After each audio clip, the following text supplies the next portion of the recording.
The sun did not rise in Whiskey Hollow so much as it bled.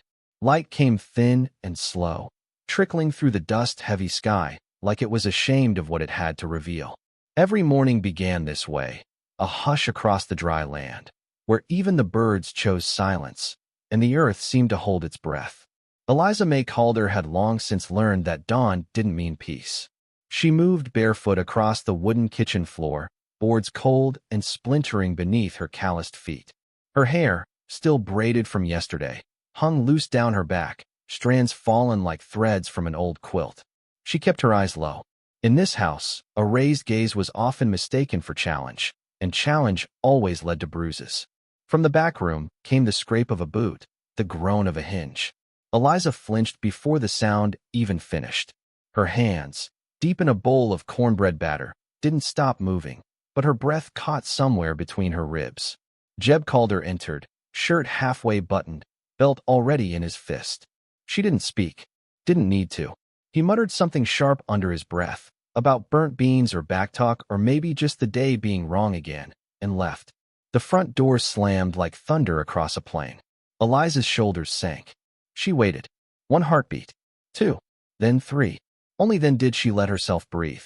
In the corner, a child stirred, small, soft, still clinging to dreams. Rosie, barely 6, had fallen asleep on the ragged rug again, wrapped in the coat Eliza no longer wore. Her niece's cheek pressed against the floorboards like a prayer. Eliza knelt beside her, brushed a curl from the girl's brow. "You're safe," she whispered, though it wasn't always true. But she spoke it like a vow anyway. The rest of the morning passed in quiet tasks, feeding the hens, fetching water from the pump that squealed in protest, scrubbing clothes until her knuckles split and bled into the water. The land offered no comfort, only labor. And still, Eliza endured it. The Calders, Jeb and his brother Clive, watched her like men who'd lost something they thought they owned. Her husband, Will, had died in the river last spring, slipped under while checking fence lines after a storm. No body ever found. And with Will's body had gone all protection. The Calder brothers hadn't mourned, they'd calculated. Will's land, though small, was deeded in Eliza's name. An oversight by a drunk lawyer or a miracle in ink. Either way, they couldn't seize it outright. But they could make her life so unbearable she'd crawl away and leave it behind. She hadn't. Not yet. Most days, they took to words. Some days, fists. Always just shy of what the law would call crime. Whiskey Hollow's sheriff knew the rumors, but called them domestic matters, and turned the other cheek. The church folk prayed with downcast eyes. But there was one pair of eyes that did not look away. He came riding past the fence every 3rd day or so. Didn't wave. Didn't smile. Just sat straight in the saddle atop a pale, dust-colored horse like something carved from rock and patience. His name was Silas Rowan, the rancher from over the ridge. They called him wealthy, though he dressed plainer than the preacher. Called him proud, though Eliza had never seen arrogance in his stillness. He watched her sometimes. Not long. Not greedy.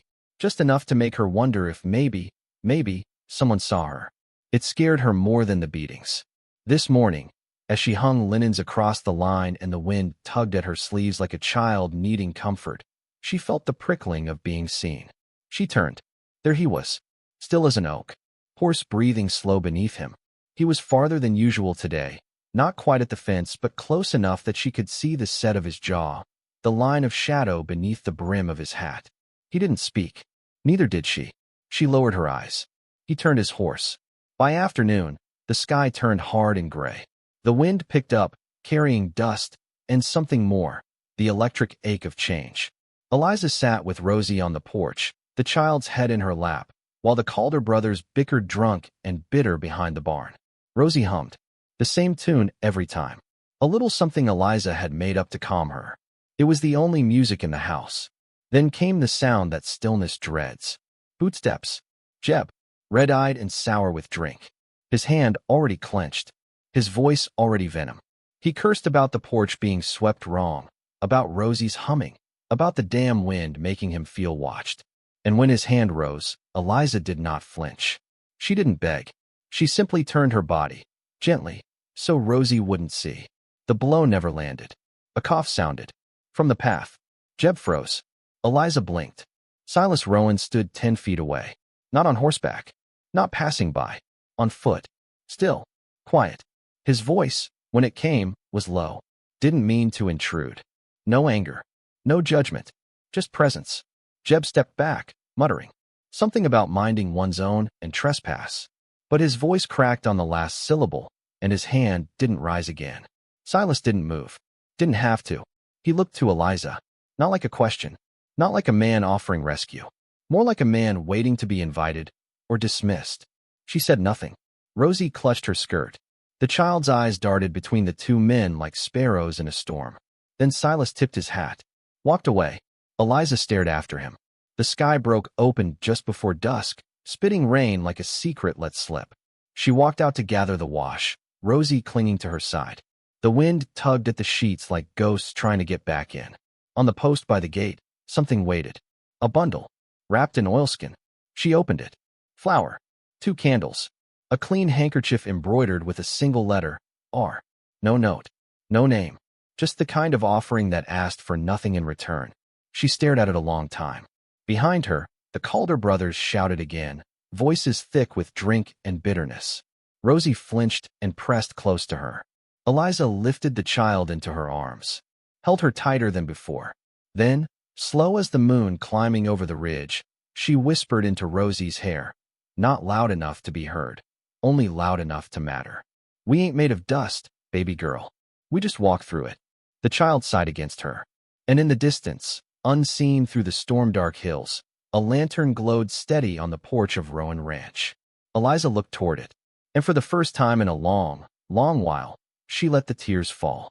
The dust didn't cry, but she did, and it felt like the beginning of something. The wind had settled into a low murmur by the time Eliza returned from town.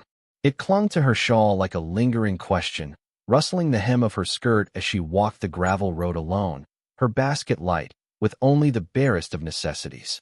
Soap, flour, a small jar of licorice drops for Rosie, bought with the last coins she'd hidden in her boot heel. Her in-laws hadn't come with her this time. Said the mule cart was needed for fence work, though she knew full well they'd be drinking in the back of Barlow's saloon before the sun hit noon. She didn't mind. She preferred the walk. Every step away from the Calder house felt like pulling herself out of a shallow grave. When she rounded the bend near the water trough by the old cottonwood, he was there again. Silas Rowan, perched atop that pale gray horse like he'd always belonged to the land and only borrowed the saddle.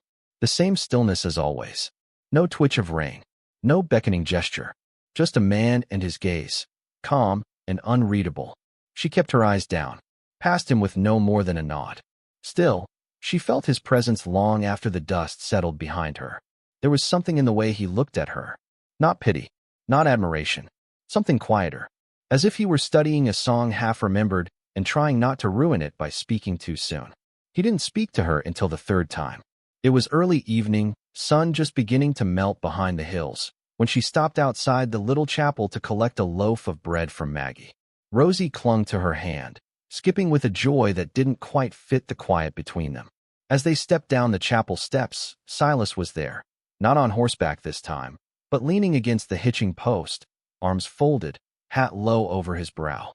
You walkin' far? He asked, voice low as thunder still trapped in cloud. Eliza paused. Rosie peered up at the man, then back at her aunt. Just home, Eliza said. Silas looked down the road, the long one that cut through the dried cornfields and dead mesquite, toward the house, where shutters never opened. I'd offer a ride, he said slowly. But I reckon you'd sooner walk. She met his eyes for a heartbeat. Saw no pressure there. Only understanding. You reckon right, she said, then turned and kept walking. He did not follow. But that night, Rosie's boots were dry for the first time in weeks, tucked neatly by the door. Someone had left a small bag of coal beside the woodpile. No note. When the wind howled through the trees and Jeb raged in the kitchen about supper being late, Eliza sat in silence and didn't cry. The man beyond the fence line had noticed her. And worse, the Calders had noticed him noticing. Clive was the first to mention it. Ranchers got a soft spot for widows, don't he? He sneered one night, whiskey sloshing from the chipped glass in his hand. Maybe he's looking for a housemaid. Or a broodmare. Jeb had laughed, but there was a squint in his eye, sharp and unsettled. Eliza said nothing. She'd learned that silence was safer than defiance, and often more cutting. But when she turned away, She felt their eyes follow her like wolves circling a wounded doe. The next Sunday, Silas came into town early, stood outside the church as the townsfolk filtered in, his hat in hand. Folks nodded politely, wary of him. The wealthy always made others nervous, not for their money, but for what they didn't need from anyone else. Eliza arrived late, Rosie in tow, hair tied back with a fraying ribbon. As they approached the chapel doors, Silas stepped aside. Let them pass first. No word, no tip of the hat, just space, offered like a gentleman would offer his coat, without fanfare. Inside, the pews creaked and prayers echoed soft against the beams. Reverend Harlan preached of forgiveness and fortitude, but Eliza only half heard the sermon. She could feel eyes crawling across her back. The Calder brothers sat 2 rows behind, reeking of Sunday sweat and cheap gin.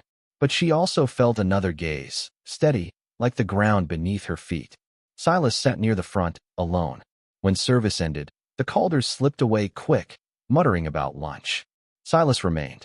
He approached her slowly, like one might approach a mare with a wound, calm, deliberate, unthreatening. I was thinking, he said, eyes not quite meeting hers. If Rosie ever needed a place to play, I've got a wide yard. Quiet. Safe. Eliza looked down at the child, whose fingers tightened around hers. That kind of kindness draws trouble, she said softly. Silas nodded, thoughtful. Sometimes. But trouble don't mean you turn your face from the rain. Just means you build a better roof. She said nothing, but her lips pressed together in a way that meant she was holding back more than words. He didn't ask for anything more. But word traveled fast in Whiskey Hollow. Kindness, when offered to the wrong woman, was always mistaken for possession. That evening, Jeb slammed a chair into the kitchen wall, called her names he hadn't dared use before, asked what she was promising that rancher behind his back. She said nothing. Let his rage roll over her like a wave against stone. He didn't hit her. Not yet. But his eyes had changed. The next day, the front gate was marked with a smear of blood, a warning meant for Silas. He came anyway, walked the path to her garden, and stood outside the fence, hat in hand. I came to ask for some eggs, he said plainly. Heard yours are better than most. She stood across from him, basket in hand, apron dusted with flour. Her hair was coming loose again. I've got 6, she replied after a long pause. But I can only spare 3. He smiled, barely. 3'll do. She brought them, careful not to brush his fingers when she passed the small pouch over the fence. His eyes, soft beneath the shadow of his brim, lingered on her bruised wrist. I can help, he said. You already have. Neither spoke after that. He nodded once, turned, and walked away. That night, the barn caught fire. It was small, only the old tool shed really, where she kept Rosie's toys and the broken sewing chair. But the blaze lit up the yard like it was midday, flames snapping like cruel laughter. Jeb and Clive stood back, muttering about lightning strikes and bad luck, though the sky was clear. Eliza didn't believe in coincidence. Not anymore. The next morning, she found a note pinned to the porch. They burn what they can't scare. No name. Just that. And next to it, a tin box of salve for burns. Rosie found it before Eliza did. Asked who it was from. Someone who listens, she said, voice thin. Days passed. The Calders grew restless. Their muttering turned to snarls, their hands less cautious. But Eliza kept her head high, her step steady. She no longer looked down when Silas passed by. She didn't smile. Not yet, but she didn't hide. And Silas? He began to stop more often. Left small things at the edge of her fence. A book. A spool of thread. One morning, a daisy wrapped in a strip of burlap. Nothing was ever spoken of directly, but everything was said. The townsfolk started whispering. Some said Silas was foolish. Others said he was trying to save a woman who'd already drowned.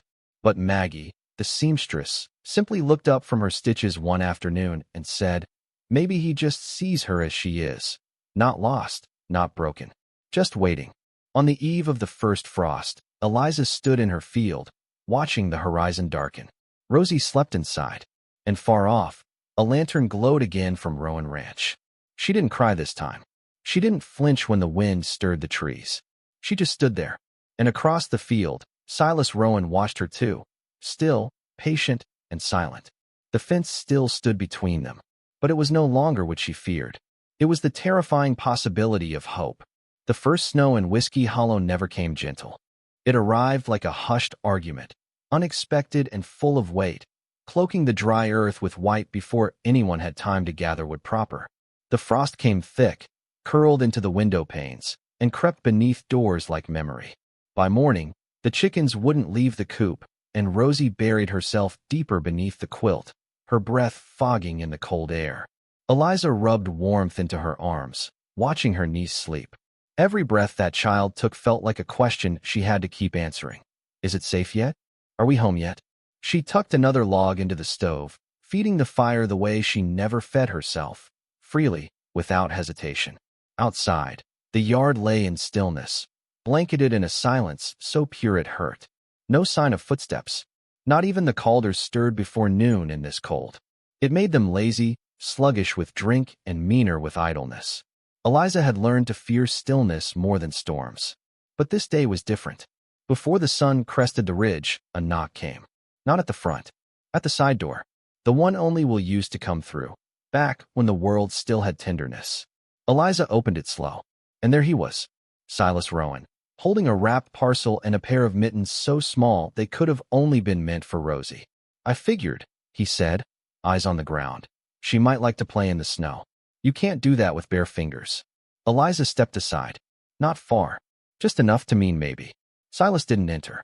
He didn't need to. He simply placed the parcel down, nodded once, and stepped back into the frost.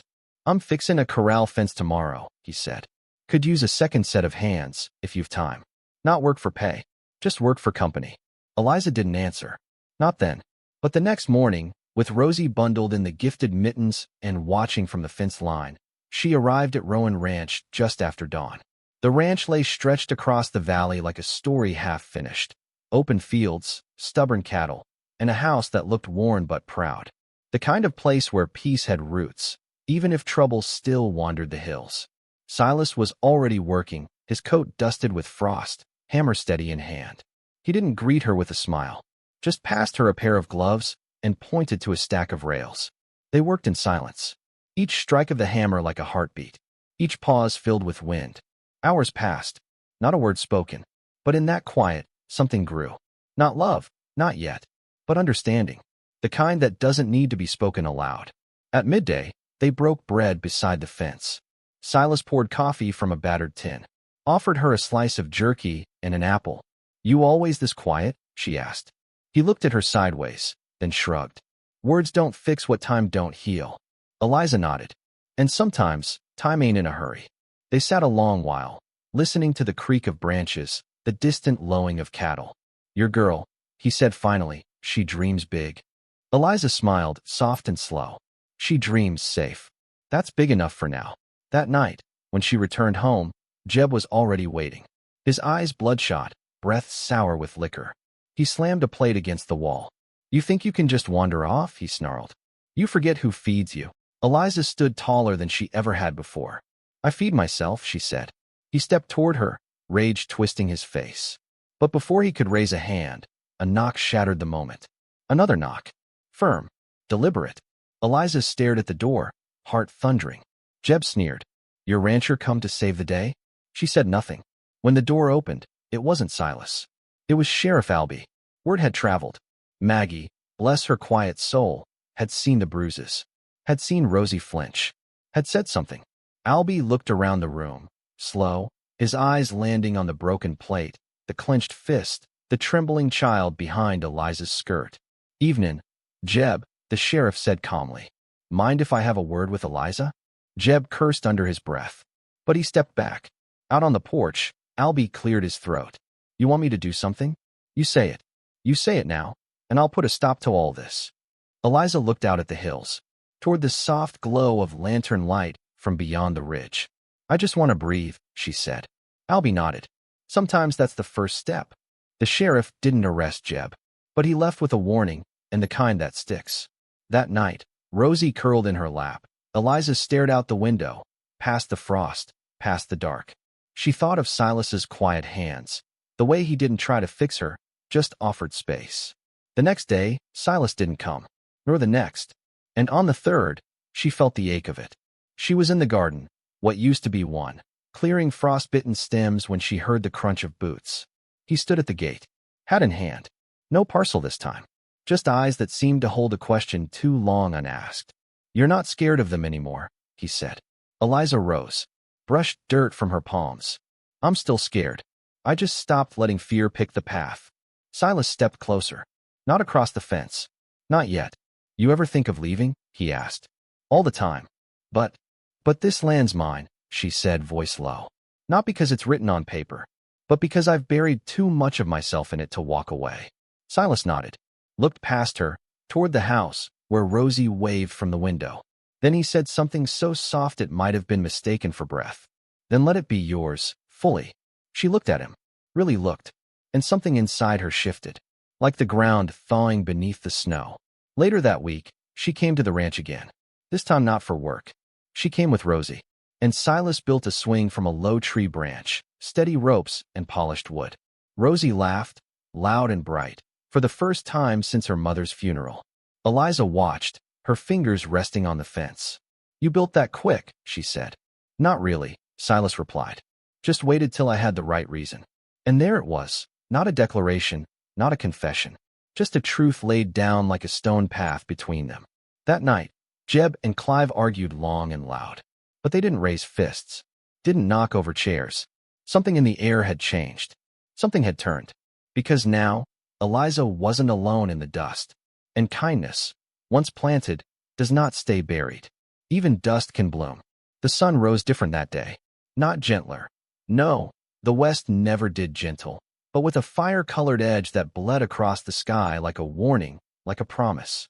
It lit the fields gold and copper, scattered long shadows over the earth, and found Eliza already awake, standing barefoot on the porch with a shawl wrapped tight around her shoulders and her hair unbound for the first time in years.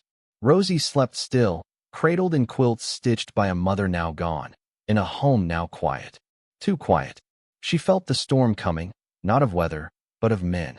She had heard Clive talking outside the night before, too loud and too close to the bottle, talking about Will's land, about bloodlines and what's owed, and how Eliza's charity with the rancher had made them the laughingstock of the county. Then, laughter that turned sharp. Then silence. She hadn't slept since. The kettle hissed softly behind her.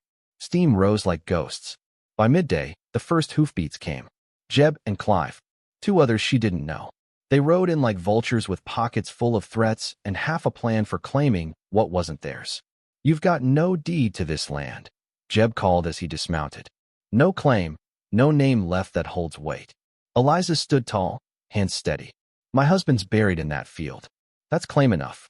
Clive spat on the porch step. "Will's gone, and what's left is ours." Behind them, the stranger on the sorrel horse tilted his hat back and let his gaze drift to the swing tied to the old cottonwood. "You got a man visiting regular," he drawled. "Maybe it's time he takes proper responsibility. Elsewise, the girl might get confused who her kin really are." Something deep in Eliza's chest locked into place, like a gate being drawn shut. She stepped forward. "You can try to take what's not yours," she said, voice even, quiet as flint. "But don't think I'll go quiet." Jeb laughed. "What'll you do? Hit me with that teapot?" "No," came a voice from the edge of the yard, slow and cold as a river thawing. Silas Rowan. His horse still saddled, dust still on his coat. But his eyes were calm. Not the calm of weakness, the calm of someone who had weathered worse. "I will," he said. And he did. The fight wasn't long, because Silas didn't fight like a drunk or a coward. He fought like a man who knew exactly what line had been crossed. Clive lunged first and hit the dirt fast, lip bloodied and pride bruised. The stranger stayed back, weighing coin against broken ribs. Jeb got in one swing before Silas planted him hard, his fist hitting flesh with a crack that sounded like winter splitting wood. No lawman came. There was no need. The law had always been slow here, and justice faster. When it was over, Silas turned to Eliza. She hadn't moved. Not out of fear. Out of choice. She wouldn't give those men the satisfaction of her flinching. Behind her, Rosie clutched the windowsill, eyes wide. Eliza went to her, lifted her into her arms. "It's over," she said. "We're all right." But later that evening, as the fire settled low and Rosie finally slept, Eliza sat beside Silas on the porch. Wind played with the hem of her dress, and the sky had gone that velvet blue that comes before full dark. "You knew they'd come," Silas said. I hoped they wouldn't, she replied. But I prepared like they would. He turned to her, slow. Eliza. And for once, she didn't flinch at the sound of her name. Didn't brace for the pain that usually followed it. You don't have to say it, she whispered. You've already said it every time you showed up. Silas reached into his coat, pulled something small and wrapped in linen. He placed it in her palm. A ring. Not gold. Too simple for that. Iron, forged by hand. A blacksmith's circle. Strong. Unbreakable. Honest. She looked at it a long time, then slipped it onto her finger without ceremony, without fanfare. Fire suits me better than ash, she said. And he smiled, that slow, hard-won smile of his. The kind you only get after surviving too much to fake it. They were married under the cottonwood tree the next week. No preacher. Just wind and witness and wildflowers Rosie picked herself. Maggie wept quiet and proud. Sheriff Albie nodded once, arms crossed like he didn't dare show how relieved he truly was. Rosie held the hem of Eliza's dress the whole time, eyes bright and face lifted like she finally believed in something bigger than loss. And Eliza? She wore her hair down. Let it catch the light. Let the world see that the woman who had once been silent and bruised had become something untamed and sacred. After the vows, Silas didn't kiss her like a hero rescuing a maiden. He kissed her like an equal, like a man honoring the strongest thing he'd ever known. That night, they danced in the yard. No music but the wind and the crickets. And Rosie twirled barefoot under the stars, laughing like the world had turned just for her. Later, as the lantern light softened and guests wandered off into the dusk, Eliza sat beside the fire, Silas's coat draped over her shoulders. I used to think, she murmured, that survival was enough. He didn't answer, just took her hand. But now I know, she said, it's not just about enduring. It's about choosing what comes next. With eyes wide open. And she looked at him, at Rosie sleeping nearby, curled against the warmth of the dog Silas had given her. At the fence he'd rebuilt not to keep people out, but to keep something good in. And she knew. This was not the end. It was the beginning. The fire popped. A cinder lifted into the air like a star trying to return home. And if you listened close, you could almost hear the land itself sigh. Not with sorrow, but with relief. Eliza was no longer the woman who waited for someone to save her. She had saved herself. And in doing so, had found the only kind of love that lasts. The kind built not on rescue, but respect. So if you ever ride through Whiskey Hollow, listen. The wind still carries the tale. Of a widow turned wildflower. Of a rancher who never spoke loud, but always true. And of a little girl who laughed beneath a cottonwood swing, her heart healed by hands that built, not broke. Because in the end, the dust may not cry, but sometimes it blooms. Now if this story stirred something soft in you, something that made you remember your own strength, or someone else's kindness, go ahead, friend. Like it. Share it. Let others feel what you felt. And tell me, from where in this big, wide world are you listening?